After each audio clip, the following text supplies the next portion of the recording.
All the bodegas on the corners, they're always from Yemen. Right, Bengali taxi drivers, Albanian supers. My super is Albanian, then I learned everyone else's super is Albanian too. And how you have these networks start and how they're maintained. And I think there's a lot that could be written about that if I had to pick one topic right now. Interesting. How many countries have you visited? So sometimes what counts as a country can, be up for, it could be a little, right, Taiwan is not a UN recognized country. I would say it's a country. But by my count, 53. Wow. That's crazy. Speaking of crazy, what's the craziest story of a foreign country? The craziest story. So these two have heard it before. Please repeat. I can retell it. It's a little bit of a long story, but we're here for it. This is what students asked for me and call the Egypt story. And it takes place in 2019. I've had some crazy run-ins.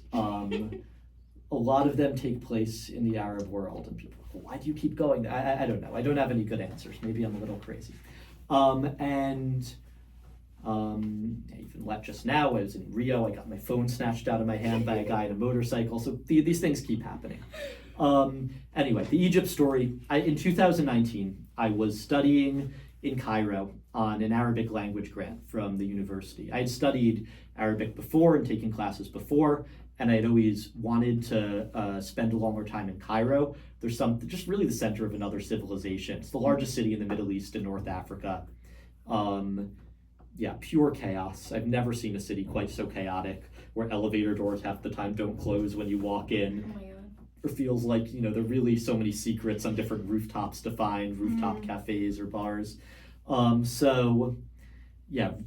niches in the souk. It sounds like I'm kind of, romanticizing it a little bit, but it did really feel that way to me. I describe it as dilapidated glory, like the city that if you were to go there 100 years ago, they built these beautiful structures. Now it's all crumbling, and tourists don't really think about it so much or go there, especially after the revolutions in 2011, 2013, and the Arab Spring. So I was studying Arabic there on a grant.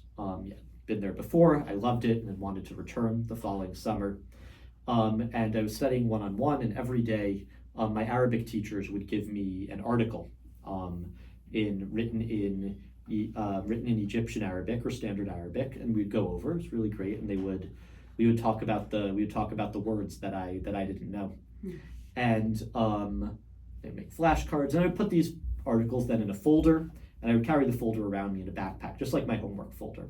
In Egypt, you go through many, many security checkpoints each day. It's kind of like Israel in that respect, that you go into any mall or any station and you have to go through a metal detector or hold your bag open. So I went through many, many checkpoints in this folder. And at the same time, the Africa Cup was going on in Egypt, right? There's the World Cup and then there's Euro Cup. Each continent has their cup. So this is a huge deal. Egypt's soccer team, they're Mohamed Salah, who's a big soccer player, plays for their team, for Liverpool. He's a very, very big deal. And I really wanted to see a home game played in Egypt. And I tried to get tickets, and finally I got the tickets. Had to wait in a line with people from all over the Arab world. Elsewhere, in the center, got the ticket printed out. It was a few hours before the game. I knew it'd be some crazy process getting in. So I went, and I had my passport, this folder on me. And I walked into the stadium, and I held my bag open once again for the guy to check it. And it would be a classic Egyptian thing to make some kind of, funny but unprofessional remark. Like, hold your, the notebook open and say, you're learning Arabic. Like, what does this word mean? Huh, Habibi? And then just give it back to you. And he doesn't do that. He doesn't start smiling. And soon, right, he hands it over to another guy. And I'm surrounded by 10, high security officers. Who knows how they were ranking? Come out of the woodwork. Some in suits, some clearly police officers. Others were dressed like soccer fans, like plainclothes security guys. And they start pat me down. They start tearing up the articles. People always ask at this bread what the articles were about. They've been given to me by Arabic teachers. I remember some of the topics. Ironically, at the end of all this, I got the folder back, which is one of the strangest things. Crazy. And I'm sure I could dig it up somewhere at my parents' house if I tried. And one of them, there was a band in Lebanon with a gay lead singer called Mashru Leila. They came to Cairo, they had a concert, someone held up the rainbow flag at this concert. This caused an enormous controversy in Egypt. They were banned from playing there. Anyway, it was not an editorial, but it was an article about this happening and different people talking about the reactions to it from the Egyptian press. There was one by a Moroccan professor on the lack of a link between Islam and terrorism. It was whatever the teachers had chosen that given day that we would discuss. There was one on like problems of bullying in Egypt for kids and trying to find solutions to it. And I was aware Egypt was an authoritarian country, but I was not, I was not going to go protest. But I was not also in the thinking that a folder in your bag meant something. And if I was trying to carry things that were critical of the government, I could have done much, much worse than that. And so they start tearing up, asking me, like, are you gay? Why do you have this article in your bag? I remember one of the questions. They asked me, and I wasn't going to lie to them. I usually did not say I was Jewish there, but, are you Jewish? Why are you Jewish? I don't know, my ancestors were Jewish. At one point they put me on the phone with some police officer. I remember they had me sitting there for a while, just in this like kind of plastic chair, and they kept saying, "Don't worry, you'll get to watch the game after a little bit," which was kind of crazy given what happened after. And they kept saying, "Don't worry, you get to see the game." At one point, a guy came and offered me a cigarette. I remember I turned down. It felt almost like I could walk away. Unclear really what was going to happen. And at the end of when it was clear, it was like it had been a few hours.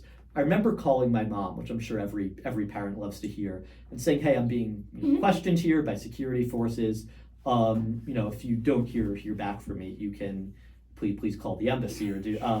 And very shortly after that, a guy came over to me. He told me to turn off my phone and put it in my bag. He took my bag. Another guy came and linked arms with me as if I was going to run away. And I saw around the other side of the fence a waiting police van. I remember my heart sinking when I saw that. And they put me in this police van, and like 5 Egyptian guys climb, like standing over me, unclear for security reasons or just for space. And they start driving away.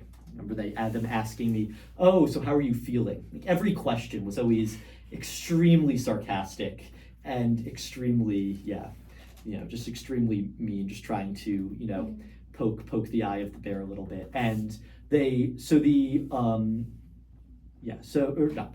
poke me in the eye a little bit. And so they start driving. It's like, I don't know, I just want to go home, man. And they arrive at the police station. And I remember seeing the police station. They said to me, remember thinking, at least I'm not blindfolded given the stories I've read. They said to me immediately afterwards, we need to close your eyes. And they blindfolded me. And then another person grabbed my hands and tied them behind my back. Wow. And they walked me into the police station, up a flight of stairs. I remember a guy asking me first, like, "Where are you from?" I said, "American." And he said, "And your dad?" And so they're all American. My grandfather's American, which is true. Everyone's American. They had me standing there for a while, just like, blindfolded with my hands tied behind my back. And I would remain that way for a sizable chunk of time, around 18 hours. And eventually they sat me on the floor. And every 30 minutes, or if I moved, they would yell at me. Every 30 minutes or so, they would stand me up from this dusty floor with bricks around or whatever. It was not a very clean floor. And I could also tell there were other people in the same circle. You could tell there were other people that were sitting there probably blindfolded, next to you. And they would walk me in to some guy who was the director. They called him Major Mahmoud. And Major Mahmoud he's an interesting figure because despite being, sinister and, quite an evil person in my eyes, he plays a big role in my memory, and he's one of the only people who plays a big role that I have no idea what he looks like to this day. And so they would, ask me, "So don't lie to us, Benjamin. If you lie to us, you will be jailed. Now tell us, right? Your father, he's Israeli, right?"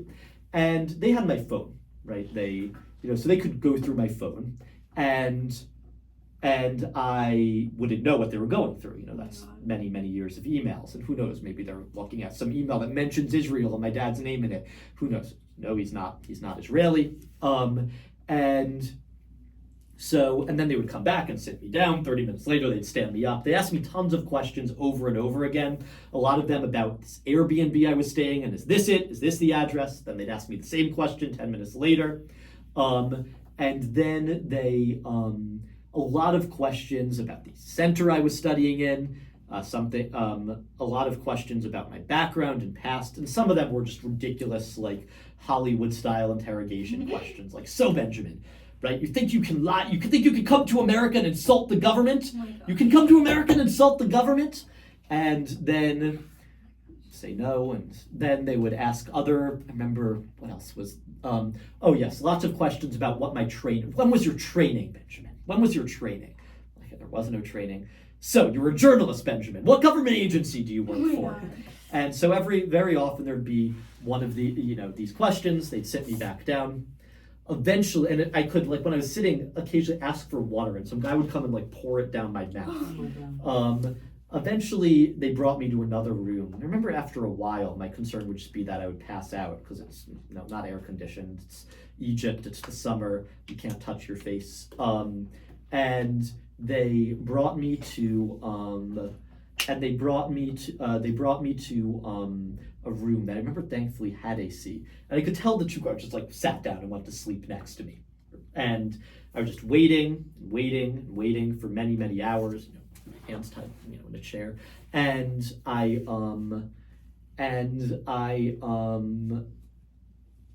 eventually, you could tell the center started back up many hours later. They undid the blindfold and brought food for a bit, and then I looked at the guy who brought it. He's like, "No, look at the food. You can't look at me." Oh my God.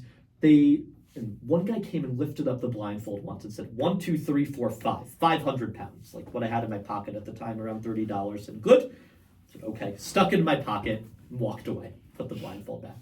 And and eventually they asked me the password to my laptop, which I did not have on me at the time, right? Meaning they accessed it across the city from where I was staying. They brought me to a waiting van shortly after, undid the blindfolds and started driving. They started asking me, you have money? What's on the cards? Looking at my wallet. I was wondering, given stories I heard, are they going to try to mug me or bring me to an ATM, try to empty my accounts? And I realized where we were going, right? When they said, you have an account, I could see you were driving to the airport. So I said, we're going to the airport, right? I can't stay in Egypt. And they gave me the classic Middle Eastern, the Israelis do it too, the mouth click. And they brought me to the airport. The guy linked arms with me again, as if I was going to run away from a bunch of police officers in the middle of Cairo International Airport. And so they linked arms with me. A guy came up to me and said, "Oh, so you didn't get to see the game? That's too bad. You should come back to Egypt again next time." Can't tell who outranks who because none of them were wearing uniforms. They brought me to the Egypt Air office and demanded I buy a ticket anywhere else out of the country. Remember, it was less than I thought. So I bought a ticket to New York. That was for the next morning. And they then brought me to the deportation holding room and in the deportation holding room, just in the basement side of the airport that most people don't get to see, there were a few Egyptians that had been there for like 22 days, or at least they had told me. There were 3 Nigerians, very sweet. They were told that they that they were going to be deported back to Lagos, the biggest city in Nigeria, the next day. And they claimed to have been on a layover from Nigeria to Europe, and they were stopped in Egypt on a layover, and they just had been here for like weeks. And then like 18 or so guys from the Gaza Strip who came one after the other because they can't use Ben Gurion Airport. So this was before October 7th. Anyone, if you did have a way out of the Gaza Strip, was through the Rafah or the Rafah border crossing. With Egypt, and they made them all stay in the same room until they bust them the next day. So yeah, that was an interesting night to spend in that room, to say the least. And then the next day they came and they put me on a plane, and I flew home, and it was as if it was over. However, I need to admit that they did shut the Arabic Center down, and they imprisoned my teachers who were there for 4 months, which I didn't find out actually until a year or two later. Because I would occasionally search them and wound up finding them on this database. So I guess the moral of the story is, if there is a moral, be thankful for the situations that you have in the U.S. because things can always be worse, relatively, and then I could be thankful for this ordeal being over in kind of a surreal way in 72 hours, and that I was not one of the Egyptians who was there for 22 days and was not one of the teachers who was imprisoned. That there are always individuals in any situation who can make you feel relatively thankful for the situation that you're in. So that's Yeah, that's more or Great. less the Egypt story. Thank you for sharing. Wow. Of course. Crazy. Yeah. Insane. I know that you said you didn't really like making a 5-year plan, but Yes. in 10 years from now, where do you hope to see yourself? It's a good question. I You could say I have anything. no idea. In 10 years, maybe I'd like to have a family, and I think people are more satisfied if they focus on the personal, the micro, right? If you don't focus on the ambition, always rising to the next Yeah. level, Yeah. and focusing on building a circle of friends, a community. And frankly, I wouldn't be unhappy if I were a teacher. I wouldn't be unhappy if I were a teacher in 10 years. I've always, questions. There's so many paths out there, but there's a very human aspect to the job. I love teaching history. I love history and being able to explain it. I love the human side of the job, the fact that I'm not at a computer screen all day, and that there are many, many students who know me and greet me in the hallways, and that there's, that level of human interaction that I don't think you find. The teachers I know overall are very satisfied with their job after, many, many decades, and I can't say the same about people in other jobs that I've spoken Yeah. to. So if I were still a teacher, I would be very satisfied. I don't know job-wise. I would like to have written more. I would like to have mitigated tech addiction more. I think Yes. smartphones are very harmful. Right. And I didn't have one until later, right? There's one other I didn't have a smartphone until I was 21. Wow. And I would love to get rid of it someday. And this is maybe just going to be a Same. running joke, and I tell myself every year. So I'd like to dealt with that. I'd like to have a strong circle of friends and a sense of community and a group of people who cares about me. And job-wise, that's not something that I think needs to be the top priority in that respect. Yeah. Where's the next place you want to visit? The next place I want to visit, I don't know, probably somewhere I shouldn't tell my mom about me going. Yeah. Oh my gosh. I've read a lot about Syria after the fall of the Assad regime there, and whether or not it will become more safe or stable. But yeah, Damascus is always a place I've dreamed of going. I do not know if it's the next place I'll go, but yeah, there are lots of places I can't really go to. Iran, that one day, and sometime in the distant future, I'd love to be able to visit. Maybe Bolivia, I'd love to visit. The Balkans in Europe. There are really so many places, but yeah, all of them are very high on my list. You said earlier that you're like pretty much fluent in Mandarin and Spanish. I've always wondered this. When you're in like a Mandarin speaking country or a Spanish speaking country, do you think in English or in Mandarin or in Spanish? It's a good question. A little in both. I think the more you speak, it'll never completely dominate all your thoughts, right? It's not my native language, right? Until you're 12, you have what psychologists call a critical period for something to become. After that, you can only learn something as a foreign language, no matter how hard you try. I have dreamt in Me Mandarin too. before. I dreamt in Yes. Spanish. That's really cool. It Yeah. was crazy. I remember often in those dreams, That's everyone so else cool. speaks fluent Chinese, like without an accent. I speak my kind of, I can speak fluently, but with an accent, Chinese back to them. I'm like, well, if they can speak to me in my dreams that my thoughts produce, their own, flawless version of man, why can't I speak that way? But I don't know. The human mind is strange sometimes. So like if you're like Yeah. ordering a soda, you're Mhm. thinking, how do I say, can I please have a soda in Mandarin, or it just like No, it comes out. With those, again, maybe there's some things, more complex things, but for So day to day, Yeah, for it's day so to cool. day conversations, I've spoken enough. Like when you said it to me, I was like, oh, I just said it. Like I wasn't thinking, oh, how How do do you I say translate this? 我要一罐汽水. Ooh, that's Um, so cool.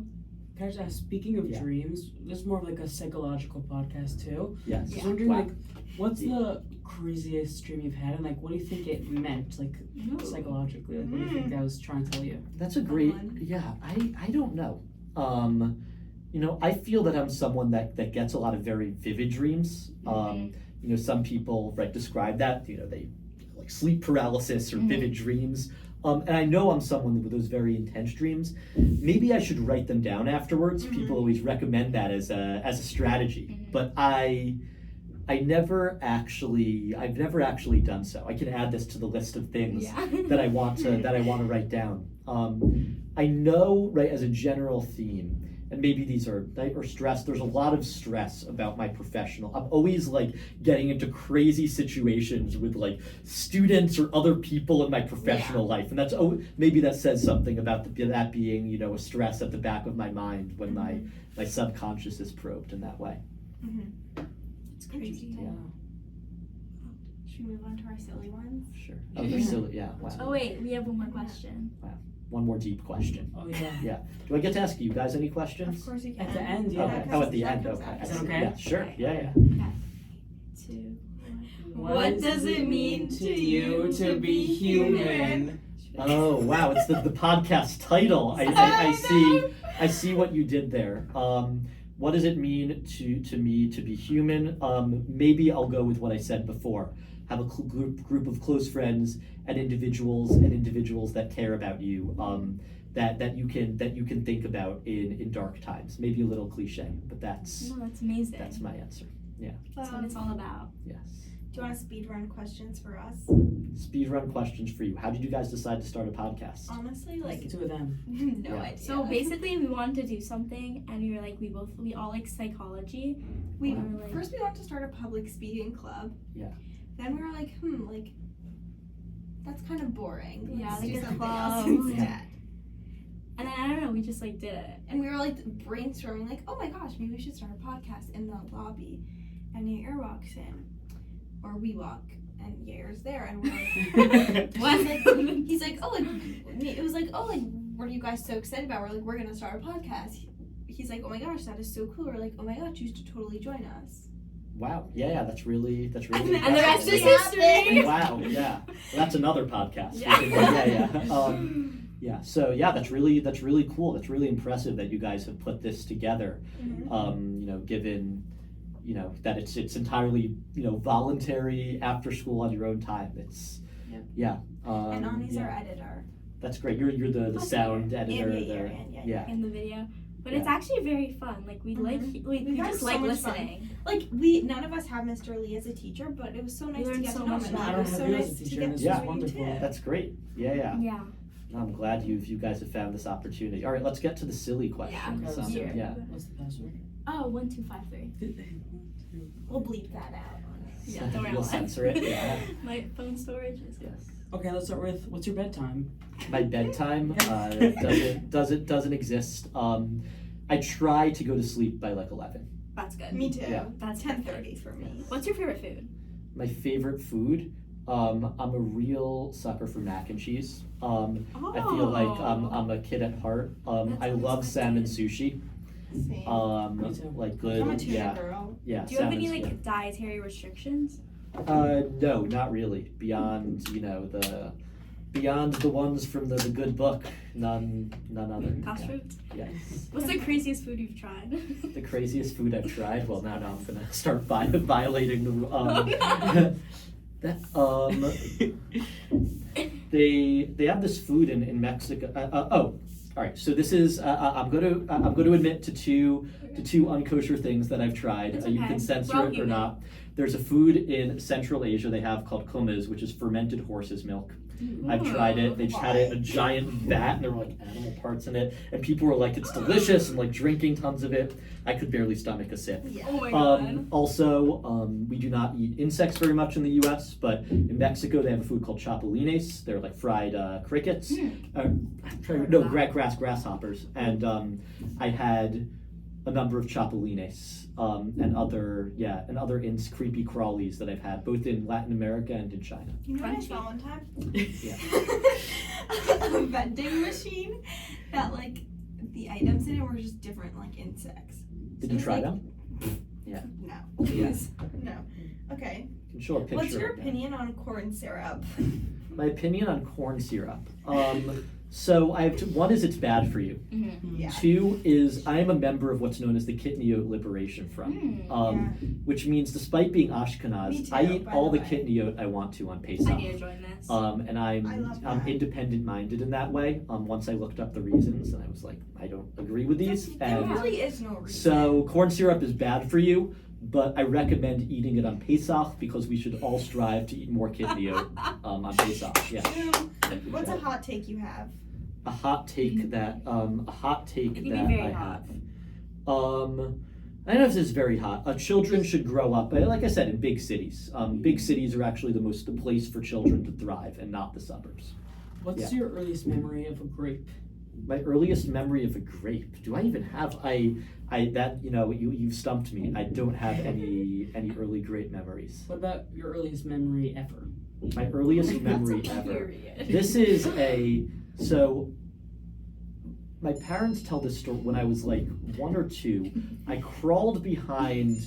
I was sleeping in my uncle's room at like my mom's old house, and I crawled behind and started shouting that I was stuck under Uncle Craig's bed. My uncle, and eventually they heard me, and it was like one of the weirdest. And they found me under the bed, and had no idea how I got there. And I think I remember this, like 1 or 2 images. And if that's true, that was like when I was 1 or around 2. Wow. Yeah. And I remember being stuck in like the image from under the bed. Yeah. Why do you think that stuck with you? It's a good question. I guess it must have been traumatic for like a 2-year-old to be stuck under the bed like that. Yeah. Yeah, it's Wow. really until the Egypt story. That's when they asked me about traumatic experiences. That's the story I would have been telling you. Yeah. Okay. Could we play a little game? Sure. This Okay. can be our final. Yes. Okay. Is it okay if you scooch a little bit just so that the camera Sure, can see? sure. This thing is great. Okay. Okay, this game is called You Make the Face, We Make the Sound. Yes. Have you heard of it? No, but I think the title's a little bit self-explanatory. Yeah. Do you guys each have to pick a different sound, or do you We guys can take turns. simultaneously? You can have 3 Yes. rounds. So like Ani can make a face and you can make a sound, or you can make a face, Ani can make a sound. Yes. Would you make a Okay. sound or would you rather sound or face? Why do we take turns? Okay. We got it. Yeah. Okay, so I'll make the first face. And Mr. Weinstein, want to make the first sound? Sure. Doink. No, you have to do it. And then While you- she does Oh, I it. see. Yeah. Okay, 1, 2, 3. Okay, I can make a face. Again, 3, 2, 1. Okay, your turn. Okay, I'm gonna do this. Bleh, Okay, ready? bleh. Okay, do you want to That was make a good. face? We can make a sound. Okay, We sure. can each do our own like Or just impression that of the once. sound. Yeah. Let's do it once. Okay, ready? Wait, don't do 3, it the first time. 2, 1. Okay. Okay, good. What did 3, I do again? 2, 1.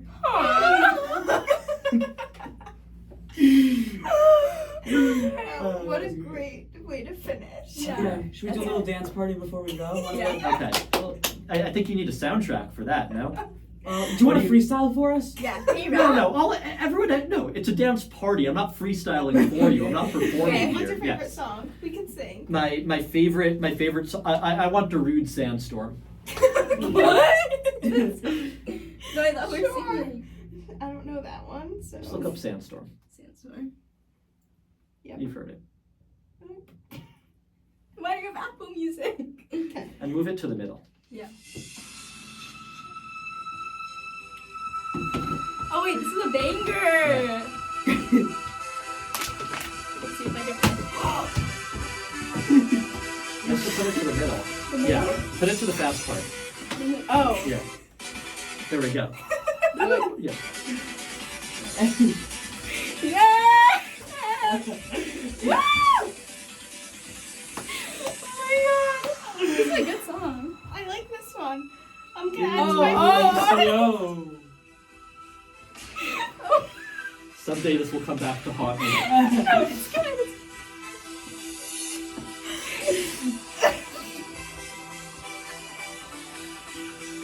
Oh wait. Wait.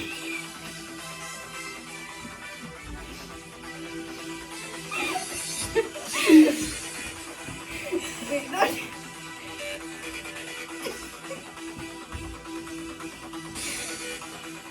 Does it change? Is it? Ooh. More? Does it change me more? Wait for it. Wait for it. Oh.